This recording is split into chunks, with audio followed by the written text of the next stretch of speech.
เจ้าอยากรักใสเตียงนุ่นอุ่นไอน้องเคยให้พี่นุ่นตักนอนแล้วคืนนี้ฉันไหนกลับนอนขอเพียงตักเจ้านุ่นอุ่นนอนเนื้อเจ้าอ่อนนอนนุ่นจนสายแก้วตาอย่าไห้เคียงทิศติดกายน้องเบ็นบ่ายฉันไหนเล่านามหอมแก้มสาวไม่สิ้นกลิ่นจางหอมทรงเจ้าวนเคล้ากลิ่นปรางหอมไม่สางจุมพิษติดใจสวงละมุนนุ่นเนื้อนวลครวนอ่อนอย่าด่วนตัดร้อนนุ่นนอนไม่ช้ำเท่าไรคืนอำลาสัญญาให้น้องแน่ใจเจ้าทำโห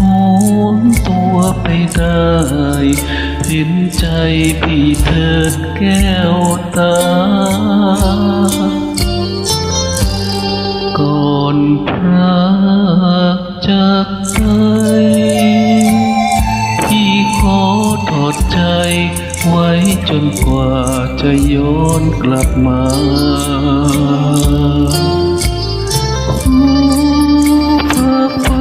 ความหลังก่อนลาน้องจงโปรดได้คิดเมตตาน้องจงอย่าให้พี่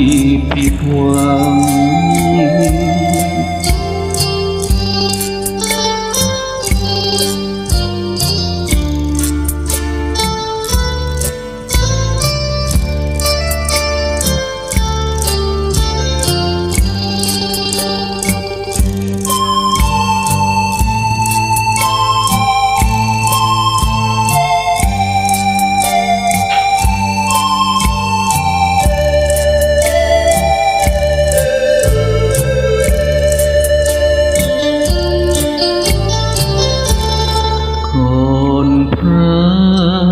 จากไปพี่ขอถอดใจไว้จนกว่าจะย้อนกลับมาขอฝากฝังความหลังก่อนลา